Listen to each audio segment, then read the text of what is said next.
Well,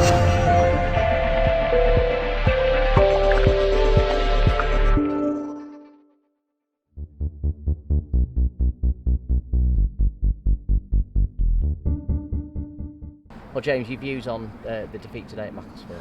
The main disappointment for me is that we didn't play as well as we could have. I think based upon the game, the best team won. I think they looked fitter, sharper.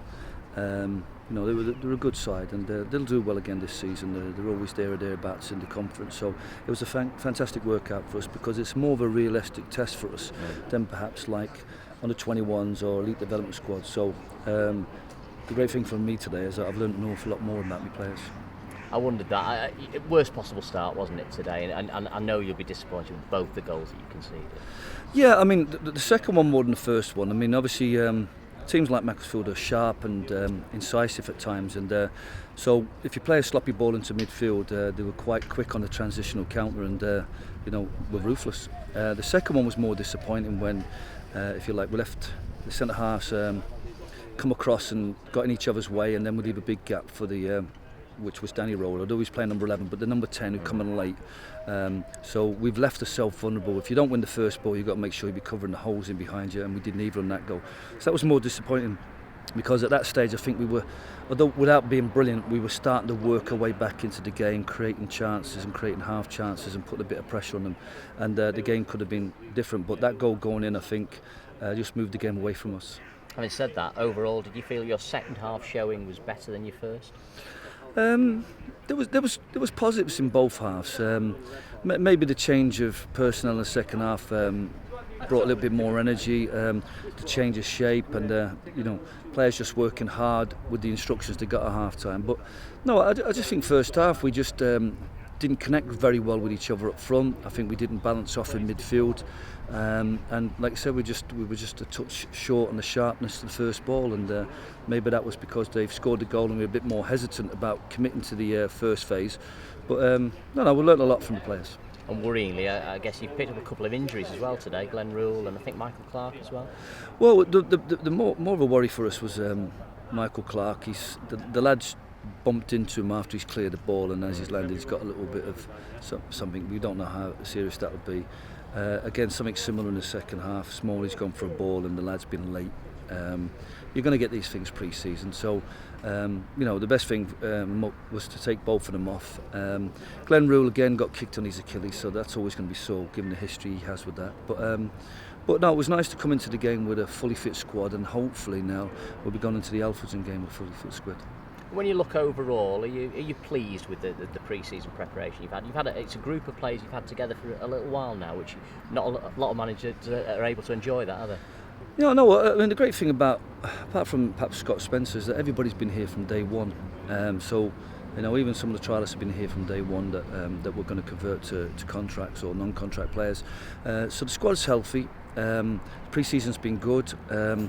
I think perhaps the midweek win and the weekend last was we stretched ourselves, and maybe this third game of the week was a bit tough for us, but this is where again we're learning from the players, because the first week of the season we're going to have even tougher tests with a Saturday, Tuesday, Friday. So I'm pleased. When I measure us against where Macclesfield are at the moment, and we're certainly not ready for the National League, but what we have to do is be a little bit more efficient, a little bit tidier, a little bit fitter, and if we work really hard this season, we'll be a good Conference North side.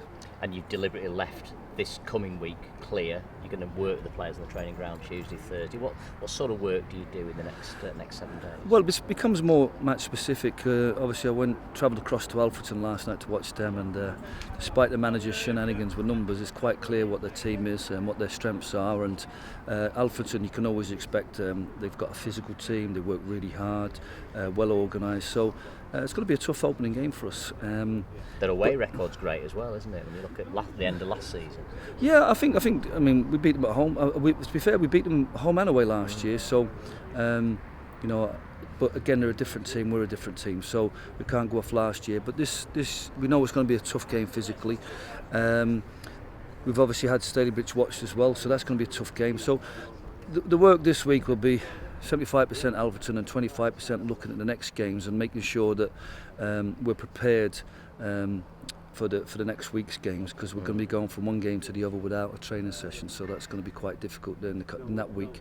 But most important thing for us to do is concentrate on getting 3 points against Alfreton, get the buzz about the place, and then taking that to Staleybridge and FC United. And just finally, you mentioned the trialists there, Craig Carney. Obviously we've seen quite a lot of him in pre-season, and Scott Spencer, who looked lively when he came on at the end. I know he's not 100% match fit. Do you have any intentions maybe to do anything with him? Yeah, we've had a chat with Craig. I think he's done great for us, and with the injuries to Adam Thomas, although the minor injuries, Ryan Ellison, another player, and Glenn Rule, we were concerned about just the depth and options.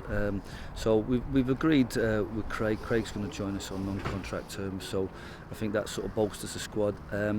With Scott, we've obviously got to just see how he progresses. There's definitely a chance of us doing something, but we have to have a look at the squad and look at the depth we need now going into the start of the season, because it's going to be a tough opening to the season, and I think us having a 19-20 man squad that's all capable of going in the first team is going to be really important for the opening. And how important is a good start? I mean, sometimes it's a misnomer. Last year counted a great start, and of course it all petered out, but is it important to get off to a good start? Of course. I mean, straight from day one, you want to be getting the right amount of points on the board. You want to be right at the right end of the table. Obviously, if we have a great start, we'll have to manage expectations, and if we have a poor start, we'll have to again manage people's perceptions. Yeah. And that's where we have to. If we start positively, we'll get everybody on side and everybody being positive. And I think that's important, the positivity and the confidence. So a good start can give you that.